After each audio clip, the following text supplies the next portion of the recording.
El sonido del metal contra el asfalto resonó como un grito en la noche silenciosa, seguido por el gemido ahogado de frenos que llegaron demasiado tarde. Alejandro Mendoza bajó de su Mercedes AMG con las manos temblando, no por el miedo al daño de su vehículo de 200.000 euros, sino por la figura del inmóvil que yacía a unos metros de distancia, iluminada por los faros como un fantasma materializado de sus peores pesadillas. La mujer mayor, vestida con capas de ropa descolorida y un abrigo que había visto mejores décadas, se incorporaba lentamente, rechazando con un gesto firme pero gentil su intento de ayudarla. «Estoy bien, joven, estoy bien», murmuró con una voz que llevaba la textura de años vividos intensamente, mientras recogía una bolsa de plástico llena de objetos que parecían desperdicios pero que claramente eran tesoros para ella. Alejandro, acostumbrado a que todo el mundo se inclinara ante su presencia, se encontró completamente desarmado por la dignidad serena de esta mujer que acababa de atropellar accidentalmente y que ahora lo miraba con ojos que parecían ver directamente a través de la fachada de poder que había construido tan cuidadosamente durante 45 años de vida.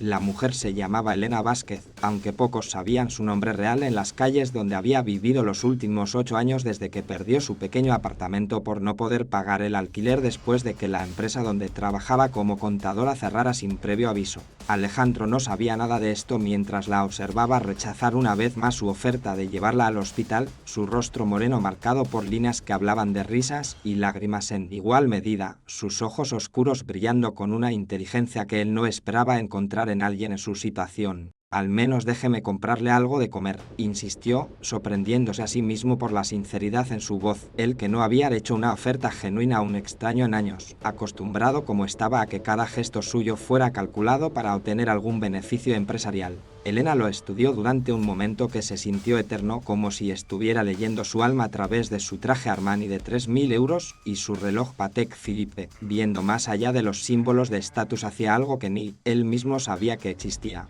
«Hay un lugar aquí cerca donde sirven sopa caliente», dijo finalmente, señalando hacia una esquina donde las luces de neón parpadeantes de un pequeño restaurante familiar cortaban la oscuridad como un faro de humanidad en el desierto urbano de Madrid. El restaurante La Esperanza era exactamente el tipo de lugar que Alejandro había pasado por alto durante toda su vida adulta, con sus mesas de formica gastadas, servilletas de papel baratas y un menú escrito a mano en una pizarra que colgaba torcida de la pared. Elena se movía por el espacio como si fuera su segundo hogar, saludando al propietario mayor con una sonrisa que transformaba completamente su rostro, intercambiando bromas cariñosas con la camarera que claramente la conocía bien y aceptando con gracia un tazón de sopa que obviamente era más grande de lo que había pagado. Alejandro se sentó frente a ella en una silla que crujía bajo su peso, sintiéndose extrañamente fuera de lugar en su propio mundo, observando fascinado cómo esta mujer que no tenía nada parecía tener todo lo que a él le faltaba: conexiones genuinas, respeto ganado no por su cuenta bancaria sino por su carácter, y una paz interior que él había estado buscando desesperadamente en reuniones de juntas directivas, cenas con políticos influyentes y vacaciones en yates privados que solo lo dejaban sintiéndose más vacío que antes. «¿Hace mucho que vive en la calle?», preguntó finalmente, la pregunta saliendo de sus labios antes de que pudiera censurarla, esperando que ella se ofendiera o se cerrara, pero en lugar de eso Elena sonrió con una tristeza que no era amarga. 8 años, 3 meses y 12 días, respondió con una precisión que lo sorprendió. «Pero no vivo en la calle, joven Mendoza, vivo en la vida, que es mucho más amplia de lo que cualquiera de nosotros imagina». La conversación que siguió desafió todo lo que Alejandro creía saber sobre el éxito, la felicidad y el valor humano. Elena había sido contadora durante 25 años, había criado sola a 2 hijos después de que su esposo muriera en un accidente de construcción, había puesto a ambos a través de la universidad con trabajos de limpieza nocturna y había perdido todo cuando la crisis económica golpeó y las empresas empezaron a cerrar sin compensación para sus empleados. Pero lo que más lo impactó no fueron los detalles de su caída desde la clase media, sino la forma en que había convertido su experiencia en las calles en un ministerio informal de cuidado hacia otros que habían perdido todo. Conocía por nombre a todos los sin hogar en un radio de 10 cuadras, sabía quién necesitaba medicinas, quién tenía problemas de adicción, quién simplemente necesitaba a alguien que los escuchara sin juzgar. Había organizado una red informal de apoyo que funcionaba mejor que muchos programas gubernamentales, conectando a personas con servicios sociales, negociando con propietarios de restaurantes para conseguir comida y sirviendo como mediadora en conflictos que podrían haber escalado a violencia.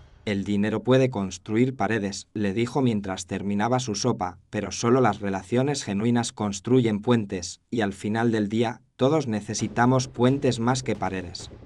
Alejandro regresó a su penthouse esa noche con la mente llena de imágenes que no podía sacudirse, la dignidad tranquila de Elena mientras rechazaba su caridad condescendiente, la forma en que todos en el restaurante la trataban como familia, la sabiduría práctica que fluía de alguien que la sociedad había etiquetado como fracaso. Su apartamento de 500 metros cuadrados, con sus vistas panorámicas de la ciudad y su decoración de revista, se sentía como un mausoleo hermoso pero sin vida. Cada objeto caro un recordatorio de logros que de repente parecían insignificantes. No había fotos familiares porque había sacrificado todas sus relaciones en el altar del éxito empresarial, no había evidencia de hobbies o pasiones porque había olvidado cómo encontrar alegría en cosas que no generaban beneficios, y no había signos de vida más allá del trabajo porque había confundido ocupación con propósito durante tanto tiempo que había perdido la capacidad de distinguir entre ambos. Se sirvió un whisky de Malta de 1000 euros la botella y se paró frente a las ventanas del piso al techo, mirando hacia abajo a las calles donde Elena y cientos como ella navegaban la vida con recursos que él no podía imaginar, preguntándose cuándo exactamente había comenzado a medir el valor humano exclusivamente en términos de números en hojas de balance. La empresa Mendoza Holdings había sido construida sobre la premisa de que la eficiencia y la rentabilidad eran las únicas métricas que importaban, una filosofía que había convertido a Alejandro en uno de los hombres más ricos de España, pero que también había requerido una serie de decisiones que ahora, en la soledad de su apartamento, comenzaban a pesarle de maneras que nunca había anticipado. Había cerrado fábricas que empleaban comunidades enteras, había reestructurado empresas de maneras que maximizaban las ganancias de los accionistas mientras minimizaban los beneficios de los trabajadores, había utilizado lagunas legales para evitar pagar impuestos que podrían haber financiado programas sociales para personas exactamente como Elena. Todo había sido legal, todo había sido inteligente desde una perspectiva empresarial, y todo había sido justificado bajo la lógica de que el crecimiento económico eventualmente beneficiaría a todos, una teoría que sonaba cada vez más hueca cuando consideraba la realidad de que su riqueza había crecido exponencialmente mientras que personas como Elena habían perdido todo a través de fuerzas económicas que estaban completamente fuera de su control. La ironía no se le escapaba, había pasado décadas construyendo un imperio que lo había aislado completamente del mundo real donde las consecuencias de sus decisiones se vivían día a día por personas cuyas historias nunca había tomado el tiempo de escuchar. Durante las siguientes semanas, Alejandro se encontró manejando por las mismas calles donde había conocido a Elena, no por casualidad sino con intención deliberada, esperando vislumbrarla entre las sombras de portales y bancos de parque donde las personas sin hogar se reunían durante las horas más frías del día. Cuando finalmente la encontró, estaba sentada en los escalones de una iglesia, no pidiendo limosna sino leyendo un libro gastado a un grupo de niños cuyos padres claramente confiaban en ella para cuidarlos mientras trabajaban en empleos de bajos salarios que no ofrecían cuidado infantil. La escena lo golpeó como un puñetazo al estómago. Aquí estaba una mujer que no tenía hogar propio pero que había creado un espacio seguro para otros, que no tenía ingresos estables pero que daba su tiempo libremente, que había perdido todo material pero que había encontrado formas de enriquecer las vidas de quienes la rodeaban. Se acercó lentamente, no queriendo interrumpir la historia que estaba leyendo con voces diferentes para cada personaje, creando un teatro íntimo que tenía a los niños completamente absortos, sus ojos brillando con la magia de mundos imaginarios que Elena conjuraba sin decorados o disfraces, solo con la fuerza de su presencia y su amor genuino por compartir belleza en un mundo que a menudo parecía carecer de ella.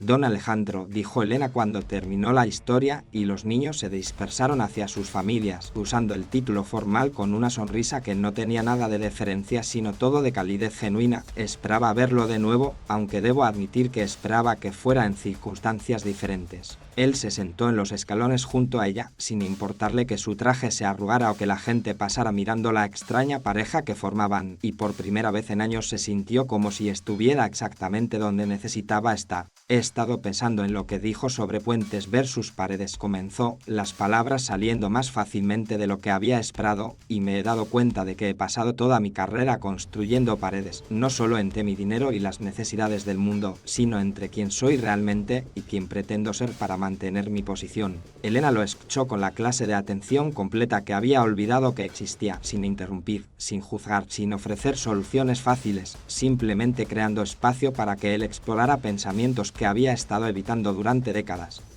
La transformación no fue de inmediata ni dramática, sino gradual y profunda, como el cambio de las estaciones o el crecimiento de un árbol que desarrolla raíces fuertes antes de mostrar frutos visibles. Alejandro comenzó a pasar tiempo regular con Elena, no como benefactor condescendiente, sino como estudiante dispuesto a aprender sobre formas de vivir que nunca había considerado. Ella le enseñó a ver la ciudad a través de ojos diferentes, le mostró las redes informales de supervivencia que mantenían vivas a las personas marginadas, le presentó a individuos cuyas historias desafiaban todos sus prejuicios sobre la pobreza y el éxito, y gradualmente le ayudó a entender que la inteligencia, la creatividad y la sabiduría se distribuían igualmente entre todas las clases sociales, pero que las oportunidades para desarrollar y demostrar estos talentos estaban distribuidas de manera profundamente desigual. Conoció a un hombre sin hogar que había sido profesor de literatura antes de que una enfermedad mental no tratada destruyera su carrera, pero que aún podía recitar de memoria páginas enteras de Cervantes y García Lorca.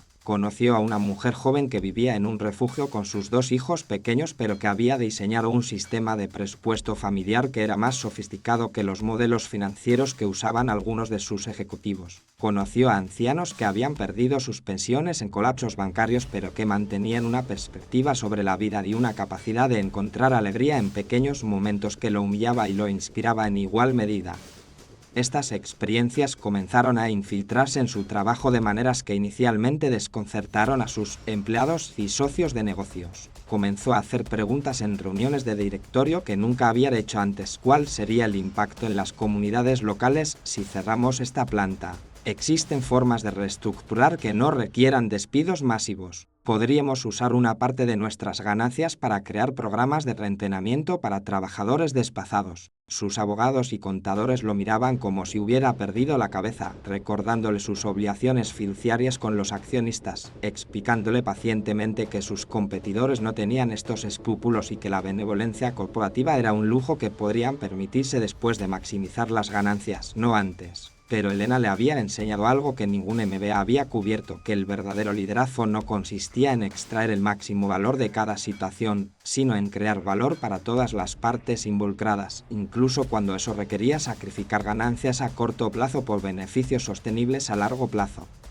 La resistencia llegó tanto desde dentro como desde fuera de su organización. Varios miembros de la junta directiva expresaron preocupaciones sobre su nueva dirección, sugiriendo discretamente que tal vez necesitaba tomarse unas vacaciones o buscar ayuda profesional para lo que claramente veían como una crisis de mediana edad mal dirigida. Sus competidores comenzaron a circular rumores sobre su estabilidad mental, utilizando sus nuevas políticas como evidencia de que Mendoza Oldies ya no era una operación seria. Los medios financieros especularon sobre una posible venta o fusión, interpretando su enfoque más humanitario como señal de debilidad empresarial. Incluso algunos de sus empleados de nivel medio, acostumbrados a la cultura despiadadamente eficiente que había caracterizado la empresa durante décadas, expresaron confusión sobre las nuevas directivas que parecían priorizar el bienestar de los trabajadores sobre las métricas de productividad tradicionales. Pero Alejandro había encontrado algo que había estado buscando sin saberlo durante toda su vida adulta, un propósito que se extendía más allá de la acumulación personal de riqueza, una forma de usar sus recursos y posición para crear cambios positivos reales en las vidas de personas que anteriormente había visto solo como números en hojas de cálculo.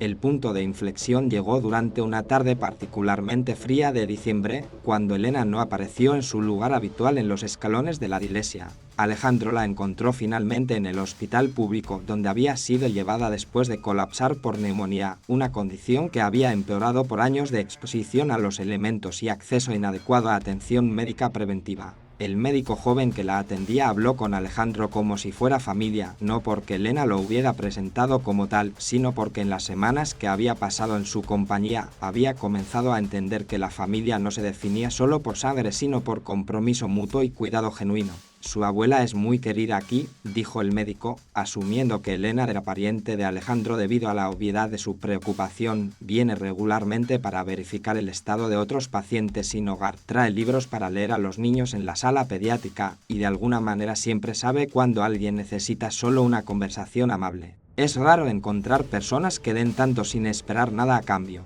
Las palabras del médico resonaron en Alejandro mientras se sentaba junto a la cama de hospital de Elena, sosteniendo su mano frágil y dándose cuenta de que esta mujer que la sociedad había desechado como un problema a resolver o ignorar, había encontrado formas de ser más útil y tener más impacto positivo en su comunidad que él con todos sus recursos y conexiones.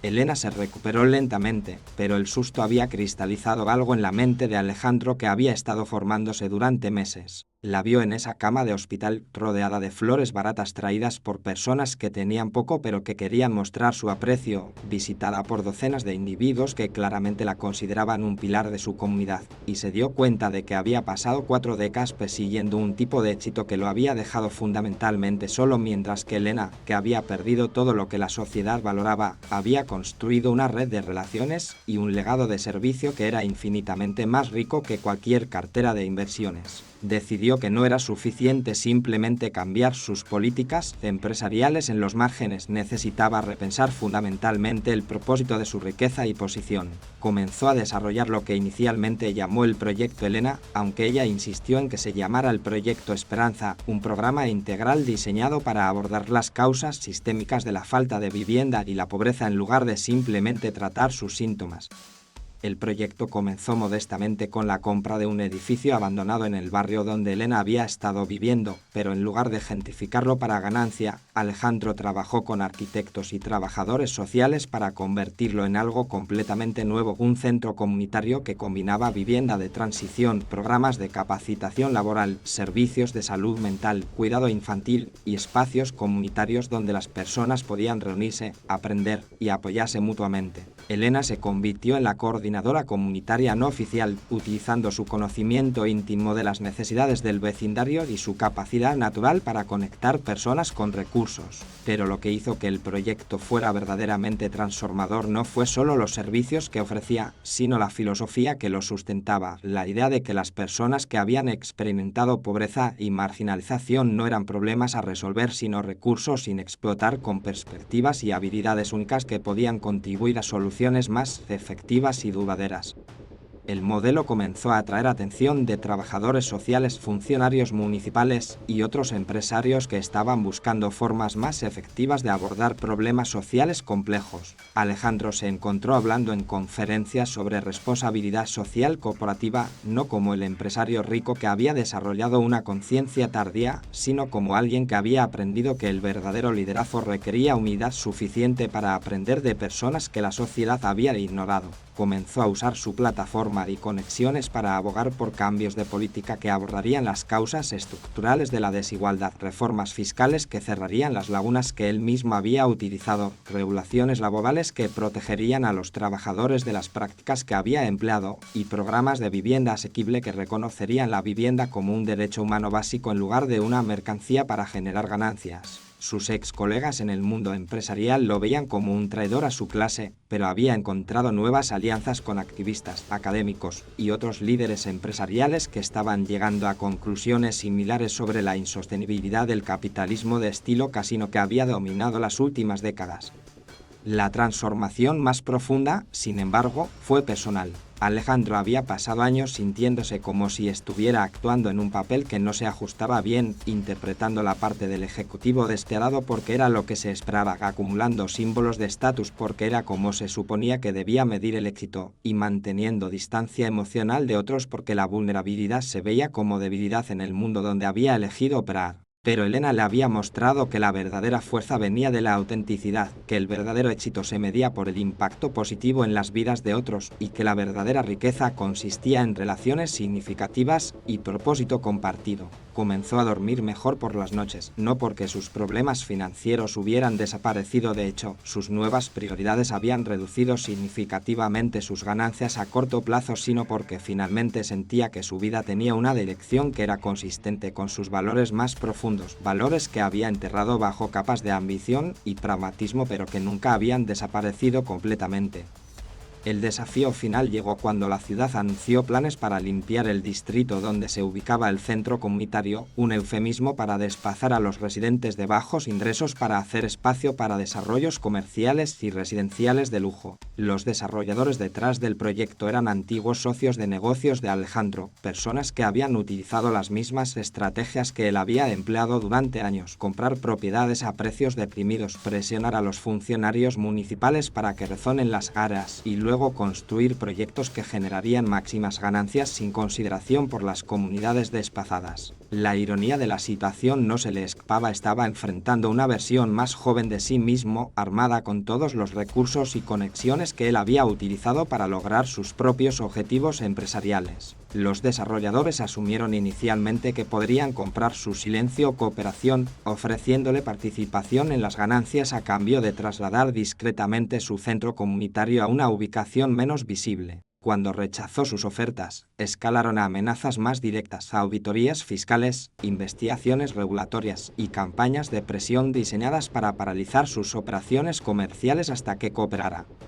Elena, que había observado la batalla desarrollarse desde su posición única como tanto beneficiaria como organizadora del centro comunitario, le dijo algo que redefiniría su comprensión de qué significaba realmente el coraje. Don Alejandro, le dijo una tarde mientras caminaban por el vecindario que ambos habían llegado a amar, he visto a muchas personas poderosas en mi vida hacer gestos generosos cuando era conveniente para ellos, pero el verdadero carácter se revela cuando hacer lo correcto requiere sacrificar algo que valoramos. Usted ha construido una nueva vida basada en principios diferentes de los que lo guiaron antes, pero ahora esos principios van a ser probados de maneras que determinarán no solo el futuro de este proyecto, sino quién será usted cuando todo esto termine. Sus palabras resonaron con una verdad que él había estado evitando. Toda su transformación personal había ocurrido dentro de los límites de lo que era cómodo y socialmente aceptable, pero ahora se enfrentaba a una situación que requeriría riesgo real, sacrificio real y la posibilidad de perder no solo dinero sino también la reputación y las conexiones que había pasado décadas construyendo.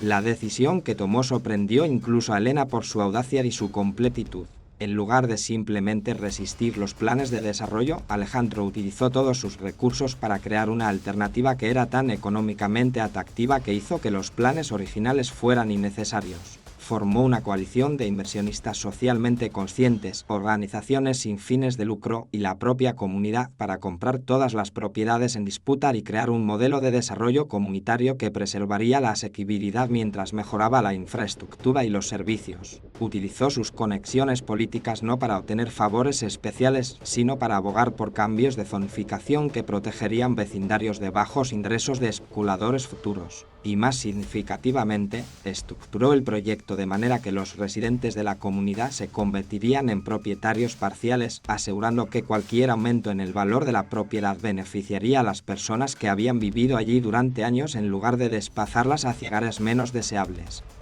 El proyecto requirió que Alejandro liquidara gran parte de su cartera de inversiones personal, vendiera varias propiedades de lujo y reestructurara fundamentalmente Mendoza Holdings para enfocarse en inversiones de impacto social en lugar de maximización de ganancias puramente financieras. Sus antiguos círculos sociales lo trataron como un paria, incapaces de entender por qué alguien sacrificaría voluntariamente riqueza y estatus por lo que veían como ideales abstractos. Varios miembros de la junta directiva renunciaron en protesta y algunos accionistas importantes vendieron sus participaciones, preocupados de que sus nuevas prioridades fueran incompatibles con sus expectativas de retorno sobre la inversión. Los medios financieros escribieron artículos especulando sobre su colapso mental, su manipulación por activistas radicales o simplemente su incompetencia como líder empresarial. Pero para Alejandro, cada crítica y cada pérdida financiera se sentía como evidencia de que finalmente estaba viviendo de acuerdo con valores que podía respetar, valores que Elena había ayudado a despertar pero que siempre habían existido debajo de las capas de condicionamiento social y presión profesional que lo habían llevado por un camino tan diferente durante la primera parte de su vida.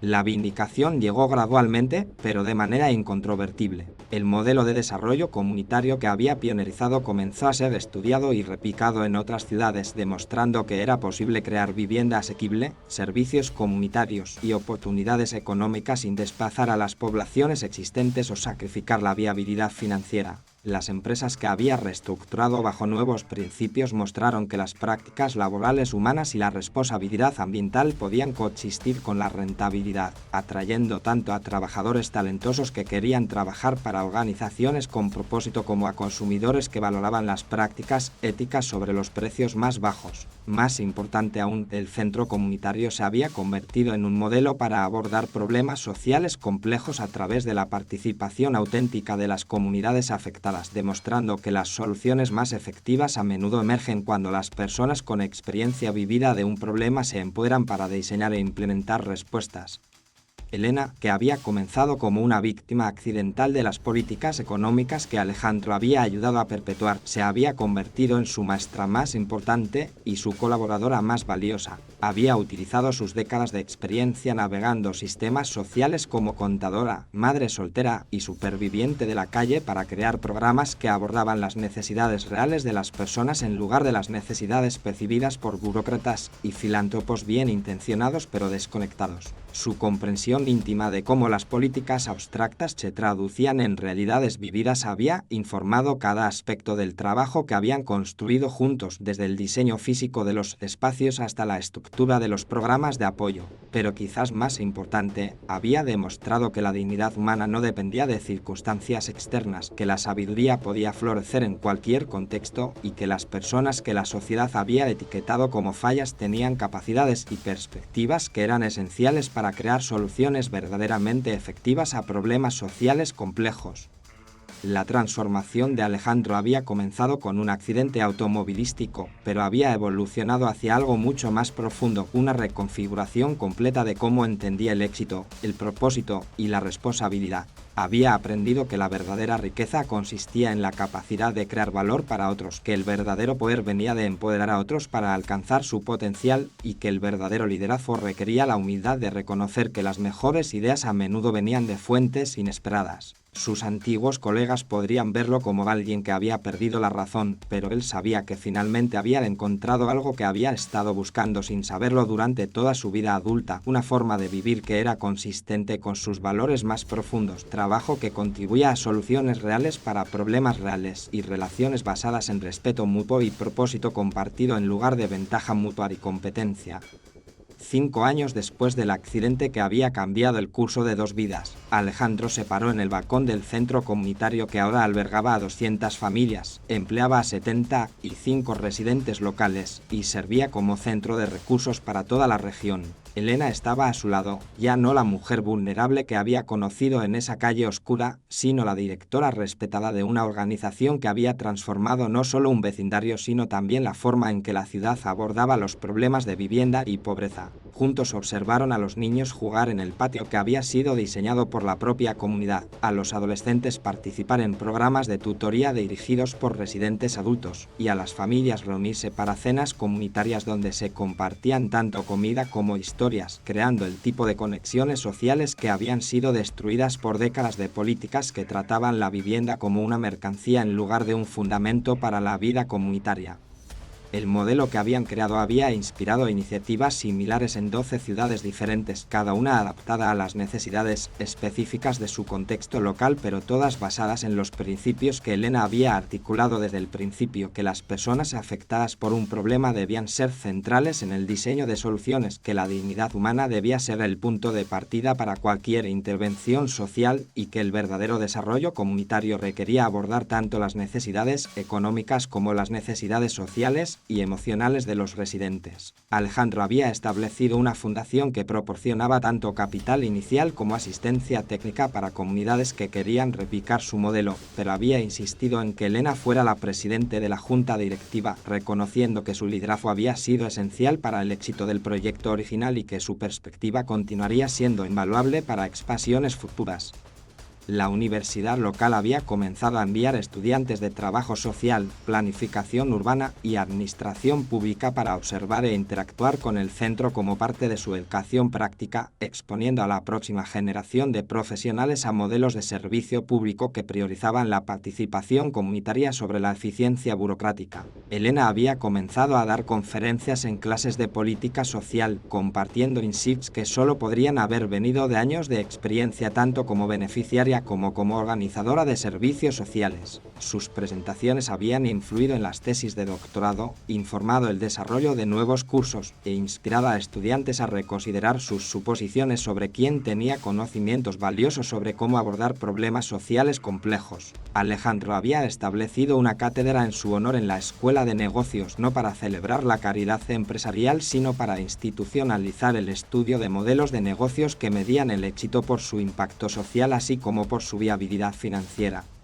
El legado más duradero de su encuentro, sin embargo, era la forma en que había demostrado que la transformación personal y social eran posibles, incluso en las circunstancias más improbables. Elena había mostrado que las personas que la sociedad había desechado podían ser agentes de cambio poderosos cuando se les daba la oportunidad y los recursos para actuar sobre su sabiduría acumulada. Alejandro había demostrado que incluso aquellos que habían beneficiado enormemente de sistemas injustos podían encontrar formas de usar su posición privilegiada para crear oportunidades para otros en lugar de simplemente acumular más ventajas para sí mismos. Juntos habían creado un modelo de colaboración que trascendía las líneas de clase, raza y educación, demostrando que cuando las personas se acercaban entre sí con humildad genuina y compromiso compartido con la justicia, podían lograr cambios que ninguno podría haber imaginado trabajando solo. Sus historias se habían convertido en parte del folclore local, contadas en escuelas como ejemplos de cómo encuentros inesperados pueden cambiar vidas, referenciadas en sermones como ilustraciones de la importancia de tratar a cada persona con dignidad, y citadas en artículos académicos como evidencia de que las soluciones a problemas sociales complejos a menudo emergen de asociaciones entre personas con experiencias vividas muy diferentes. Pero para Elena y Alejandro, el verdadero significado de su relación no estaba en su valor simbólico, sino en la realidad cotidiana de trabajo compartido, respeto mutuo y la satisfacción profunda que venía de saber que sus vidas habían contribuido a crear oportunidades para otros de experimentar la dignidad, seguridad y sentido de pertenencia que todos los seres humanos merecían independientemente de sus circunstancias económicas. En las tardes tranquilas, cuando el trabajo del día había terminado y el centro comunitario se llenaba con los sonidos de familias preparando cenas y niños jugando en espacios seguros, Elena y Alejandro a menudo reflexionaban sobre la improbabilidad de su asociación y la forma en que había redefinido ambas de sus vidas de maneras que nunca podrían haber anticipado. Habían aprendido que el verdadero privilegio no consistía en estar aislado de los problemas del mundo, sino en tener los recursos para contribuir a soluciones, que la verdadera sabiduría emergía de la disposición de aprender de cualquiera independientemente de su estatus social y que el verdadero éxito se medía por la capacidad de crear condiciones donde otros pudieran prosperar. Su encuentro había comenzado con un accidente que fácilmente podría haber resultado solo en una interacción breve y olvidable, pero había evolucionado hacia una demostración viviente de que cuando las personas se acercan entre sí con corazones abiertos y mentes dispuestas a ser cambiadas, pueden crear transformaciones que se extienden mucho más allá de sus propias vidas hacia las vidas de innumerables otros que ni siquiera conocen, pero cuyas oportunidades han sido expandidas por el trabajo que han hecho juntos.